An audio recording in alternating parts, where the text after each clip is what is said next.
कैसे हो आप? अच्छे हो ना? चलो आज हम करेंगे पाठ 4 कक्षा 3 में पाठ 4 शिक्षा दीक्षा। मैंने इसका एक पहले वीडियो भेजा था आपको, ओके, वो ऑडियो बनाया था। तो आज हम पाठ पढ़ते। चलो। एक दिन बालकों को वाटिका में धनुर्अभ्यास करते देख महाराज दशरथ को उनकी शिक्षा दीक्षा का ध्यान आया। अब बच्चे खेल रहे थे वाटिका में यानी बगीचे में, तो पिताश्री यानी राजा दशरथ को लगा कि अपने बच्चों को शिक्षा और दीक्षा देनी चाहिए। फिर उन्होंने उसी समय मंत्री सुमंत को बुलाकर कहा कि चारों राजकुमारों को शिक्षा दीक्षा के लिए कुलगुरु वशिष्ठ के आश्रम में भेज दिया जाए और आप उन्हें छोड़ के आ जाओ। तो सुमंत ने आज्ञा शिरोधार्य की और जाकर राजकुमारों को महाराज की इच्छा से अवगत कराया। तब राम बोले, हम पिताश्री की आज्ञा का पालन अवश्य करेंगे। तो फिर अपनी माताओं से आज्ञा ले लो और हमें कल सुबह ही यहाँ से प्रस्थान करना है। ऐसा कहकर आर्य सुमंत वहां से चले गए। चारों भाई शाम भले तीनों माताओं के पास पहुंचे। अब चारों भाई कौन कौन से थे? तो चारों भाई थे राम, लक्ष्मण, भरत और शत्रुघ्न। कितने भाई थे? 4। राम, लक्ष्मण, भरत और शत्रुघ्न। अब तीनों माताओं, उनकी 3 माताएं हैं। 3 माताएं कौन कौन सी है? कौशल्या, कैकेयी और सुमित्रा। राजा दशरथ, महाराज दशरथ की 3 पत्नियां थी, कौशल्या, कैकेयी और सुमित्रा, और उनके 4 पुत्र थे, राम, लक्ष्मण, भरत और शत्रुघ्न। ओके बच्चों, और उन्होंने पिताश्री की इच्छा से अवगत कराकर शिक्षा दीक्षा के लिए जाने की अनुमति मांगी। पुत्रों के विछोह की बात सुनते ही तीनों माताएं उदास हो गई। उन्हें लगा मानो महाराज ने पुत्रों को आश्रम भेजने की बात कहकर उनके कलेजे से दिल ही निकाल लिया हो और दिल ही निकालने की आज्ञा दे दी हो। किंतु कुल की मर्यादा, उनके कुल की मर्यादा का ध्यान रखते हुए और बालकों के भविष्य को देखते हुए शिक्षा दीक्षा हेतु जाने की आज्ञा देनी ही पड़ी। एक क्षण तीनों माताओं पर बड़े कठिन गुजर रहे थे। हर माँ को लगता है अपना बच्चा अपने पास ही रहे, कहीं पे जाए नहीं। अगर स्कूल में जाता है ना 4 घंटे, तो भी माँ को ऐसा लगता है कब मेरा बच्चा घर पे आएगा। तो ये बच्चे तो वहाँ पे पहले गुरुकुल था ना, तो वहाँ पे जैसे जाएंगे तो वो घर पे शिक्षा दीक्षा पूरी होने के बाद ही आने वाले थे। मतलब उसमें 1 साल लगे, 2 साल लगे, 5 साल लगे, पर उनकी शिक्षा दीक्षा जब तक गुरु नहीं कहते हैं कि इन्होंने सभी परीक्षाएं पास कर ली और आप इनको लेके जाओ, तब तक उनको वहीं पे रहना था। तो माताओं को तो बच्चे दिखने वाले नहीं थे ना। अभी के जैसे उनको मिलने जाने की सहूलियत थी कि चलो हमारे बच्चों को हम मिल के आए। नहीं, एक बार गुरुकुल में छोड़ दिया तो उनकी शिक्षा दीक्षा पूरी होने के बाद ही उनको मिलने जाना पड़ता था। तो इसलिए माताओं को बहुत दुख हुआ। अब दूसरे दिन क्या हुआ कि प्रातः माताओं एवं पिता के बालकों को आशीर्वाद देकर मंत्री सुमंत के साथ कुलगुरु वशिष्ठ के आश्रम में भेज दिए। अब सुबह में मंत्री सुमंत है उनको लेके निकल गए आश्रम के लिए। फिर साधारण वेशभूषा में चारों राजकुमार कुलगुरु वशिष्ठ के आश्रम में आ गए। अब साधारण वेशभूषा, अब सुनिए, साधारण वेशभूषा जैसे हम कपड़े पहनते, सरल से सादे से कपड़े पहन के, पर वो राजकुमार थे।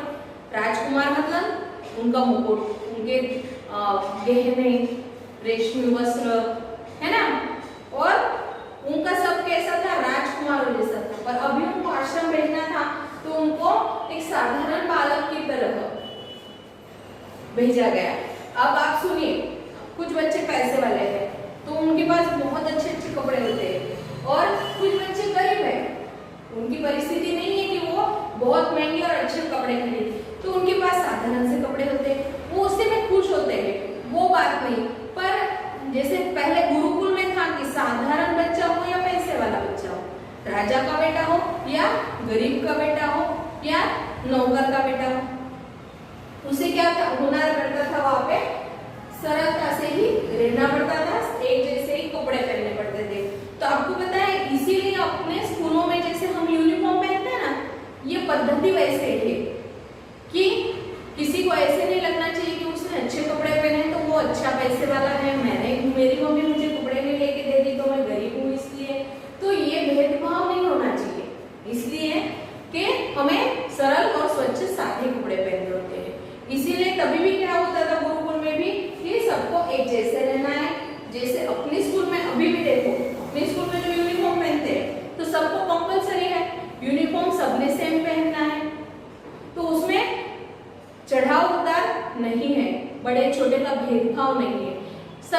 एक समान है। जैसे हमारी पांचों उंगलियां एक जैसे नहीं होती तो सब बच्चे होशियार ही नहीं हो सकते ना। भगवान जी ने जैसे बुद्धि उनको प्रदान की है, कुछ बच्चे कच्चे होते हैं, कुछ होशियार होते हैं, तो किसी को जल्दी कैचअप करने की शक्ति होती है, कोई धीरे धीरे एक बात होती है उसको 10 बार रिपीट करेगा तो याद करता है। तो सब अलग अलग होते हैं पर रहन सहन सबका सेम होना चाहिए, क्योंकि उनमें भेदभाव से मन में घृणा उत्पन्न नहीं होनी चाहिए। इसीलिए अपने यहाँ पे भी स्कूलों में यूनिफॉर्म दिया जाता है। वैसे ही क्या हुआ कि वशिष्ठ के आश्रम में छोड़ के आया, उनको छोड़ के आए पर साधारण वेशभूषा में। अब कुलगुरु ने अन्य विद्यार्थियों की भांति नियम आदि बताकर चारों राजकुमारों को अपनी शरण में ले लिया। अब नियम कैसे थे कि आपको साधारण रहना है, सबको जो खाना मिलेगा वो आपको खाना मिलेगा, जो यहाँ पे शिक्षा दी जाएगी वो आपको ग्रहण करनी है, आपको गुरु का आदेश मानना है। ये सब बातें जैसे हम स्कूल में एडमिशन करवाते हैं, हाँ इसी बात से आप समझ लो कि एडमिशन करवाते हैं तो आपको बताया जाता है शूज सॉक्स आपको पहनना कंपलसरी है, यूनिफॉर्म आपका पहना होना चाहिए, लड़कियां है तो 2 चोटी आपको पहन के आनी है, बालों में तेल लगा के आना है, नाखून काट के आना है ना। और सबने टिफिन में, खासकर टिफिन में आपको सब्जी रोटी खिलानी है। ये क्या हुआ कि यह सबके साथ समानता का व्यवहार हुआ, वहां पे कोई बड़ा छोटा नहीं है, कोई भेदभाव नहीं है। और जो गुरुकुल के नियम थे तो आचार्य ने, कुलगुरु ने उनको समझा दिए कि ये हमारे गुरुकुल के नियम है और आपको इनका पालन करना है, और राजकुमार को अपनी शरण में ले लिया, मतलब उनको वहां पे रख लिया। अब चारों भाई गुरु आश्रम में रहकर शिक्षा ग्रहण करने लगे। अब चारों भाई राम लक्ष्मण भरत और शत्रुघ्न चारों भाई वहां पे शिक्षा ग्रहण करने लगे। वे गुरु की सेवा करने का कोई अवसर न चूकते थे। गुरु की सेवा कैसे की जाती है? अगर उन्होंने पानी मांगा है तो पानी देना है, वहां पे गुरुकुल की साफ सफाई करना है, उन्होंने जो शिक्षा दी है वो ग्रहण करनी है, और उन्होंने जो आज सिखाया है वो आज के आज हमें कंठस्थ हो जाना चाहिए। कंठस्थ मतलब मुखोद्गत याद, हम बोल के बताएंगे। अभी मैंने 2 वाक्य बोले तो टीचर मैं आपको अभी वो बोल के बताता हूँ, ये हो गया कंठस्थ। तो उनकी गुरु की वो आज्ञा का पालन तो करते थे, पर एक अवसर ऐसा नहीं छोड़ते थे कि वो गुरु की सेवा से चूक जाए। और कुछ ही समय में चारों भाई वेद वेदांतों में निपुण हो गए। किसमें? वेद वेदांतों में निपुण हो गए। मतलब गुरुकुल में कौन कौन सी पढ़ाई होती थी? वेद अध्ययन, वेदों को पढ़ना, उनको मुखोद्गत करना, उनके श्लोक बोलना।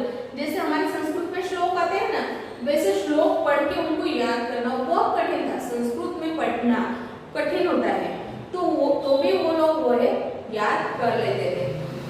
और ये उनकी शिक्षा दीक्षा थी कि आचरण कैसे करना है, बड़ों के साथ व्यवहार कैसे करना है। ओके, तो ये सब उनको वहां पे सिखाया जाता था, और वो उसका अच्छे से नियमों का पालन करके और सब अच्छे से सीखते थे। अब इसके आगे वाला पार्ट है ना, तो मैं आपको अगले पीरियड में करवाती हूँ। एक पैराग्राफ करवाती हूँ। एक सुनो, गुरु वशिष्ठ जो कुछ भी पढ़ाते, अब क्या क्या पढ़ाते थे देखो। चारों भाई उसे दूसरे दिन कंठस्थ कर लेते। मैंने आपको पहले बोला ना, कंठस्थ मतलब जो भी गुरु ने हमें पढ़ाया उसको याद कर लेना और मुखोद्गत कर लेना।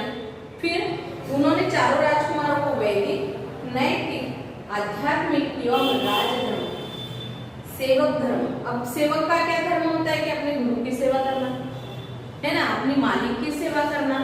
फिर राजधर्म क्या होता है कि एक राजा की तरह पूरी जनता की सेवा करना, अपनी जनता को क्या चाहिए वो देना और उनकी इच्छाएं पूरी करना, ये है राजधर्म। आध्यात्मिक क्या है? तो वेद पठन। नैतिक क्या है? सबसे अच्छे से व्यवहार, बड़ों को प्रणाम, बड़ों का आदर, बच्चों से प्यार आदि की शिक्षा देकर पूर्ण नीतिज्ञ एवं शिक्षित कर दिया। अब गुरु ने उनका काम किया, पर जो उनके शिष्य थे